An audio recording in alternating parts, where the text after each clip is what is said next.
ನಮಸ್ಕಾರ ವೀಕ್ಷಕರೇ, tech in agriculture ಚಾನಲ್ಗೆ ಸ್ವಾಗತ.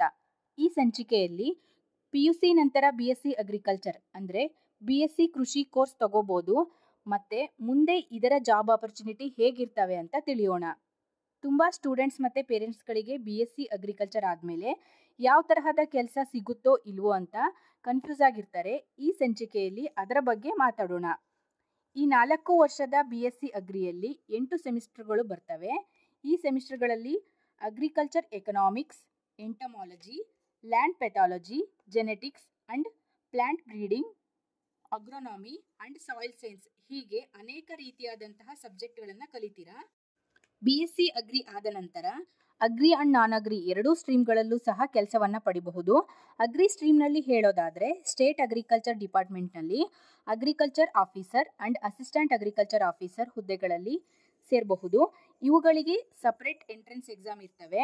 ಆದರೆ ಈ ನೇಮಕಾತಿಗಳು ರೆಗ್ಯುಲರ್ ಆಗಿ ಪ್ರತಿ ವರ್ಷ ಇರೋದಿಲ್ಲ, 4 ರಿಂದ 5 ವರ್ಷಗಳಿಗೊಮ್ಮೆ ಆಗ್ತವೆ. ಎರಡನೇದಾಗಿ ಅತಿ ಹೆಚ್ಚು ವಿದ್ಯಾರ್ಥಿಗಳು ಜಾಬ್ ಸೇರ್ಕೊಳ್ಳೋದು ಬ್ಯಾಂಕಿಂಗ್ ಸೆಕ್ಟರ್ನಲ್ಲಿ ಅಂದರೆ IBPS ಎಕ್ಸಾಮ್ನ ಮೂಲಕ ಅಗ್ರಿಕಲ್ಚರ್ ಫೀಲ್ಡ್ ಆಫೀಸರ್ ಆಗಿ ಸಾಕಷ್ಟು ಜನ ಸೇರ್ಕೊಳ್ತಾ ಇದ್ದಾರೆ. ಮೂರನೇದಾಗಿ ಕಾರ್ಪೊರೇಷನ್ ಸೆಕ್ಟರ್ನಲ್ಲಿ ಸೀಡ್ ಕಾರ್ಪೊರೇಷನ್, ಫರ್ಟಿಲೈಸರ್ ಕಾರ್ಪೊರೇಷನ್ಗಳಲ್ಲಿ ಉದ್ಯೋಗಾವಕಾಶಗಳು ಇರ್ತವೆ. ಆದರೆ ಇವುಗಳ ನೇಮಕಾತಿಯೂ ಸಹ ಪ್ರತಿ ವರ್ಷ ರೆಗ್ಯುಲರ್ ಆಗಿ ಆಗೋದಿಲ್ಲ.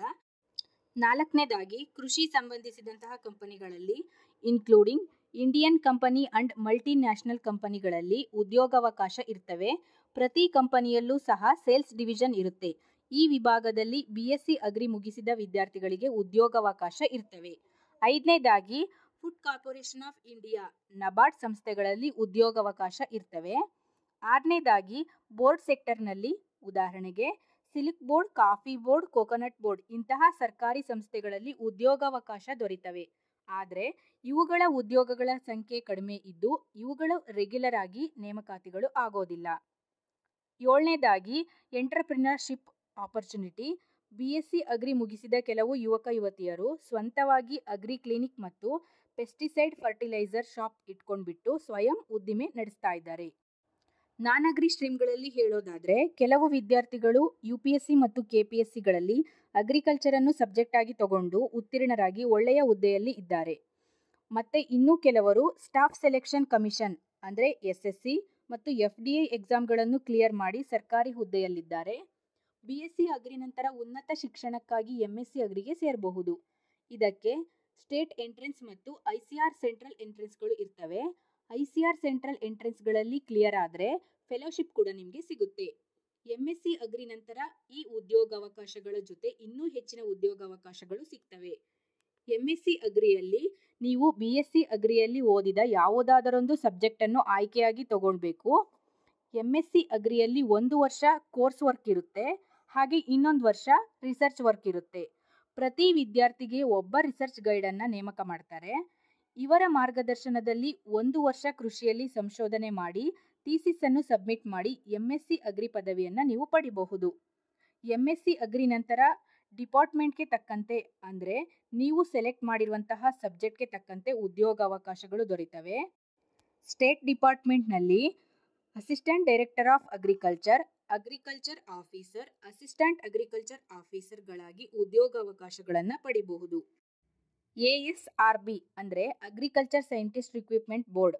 ಇದು ನಡೆಸುವಂತಹ ARS ಎಕ್ಸಾಮಿನೇಷನ್ನಲ್ಲಿ ಕ್ಲಿಯರ್ ಆದರೆ ಅಗ್ರಿಕಲ್ಚರ್ ಸೈಂಟಿಸ್ಟ್ ಅಂದರೆ ಕೃಷಿ ವಿಜ್ಞಾನಿಯಾಗಿ ನೇಮಕಗೊಳ್ಳಬಹುದು. ಇದು ಒಂದು ಸೆಂಟ್ರಲ್ ಎಂಪ್ಲಾಯ್ಮೆಂಟ್ ಆಗಿರುತ್ತೆ. ಈ ARS ಎಕ್ಸಾಮು ಪ್ರತಿ ವರ್ಷ ನಡೆಯುತ್ತೆ, ಆದರೆ ಸೀಟ್ಗಳು ತುಂಬ ಕಡಿಮೆ ಇರ್ತವೆ.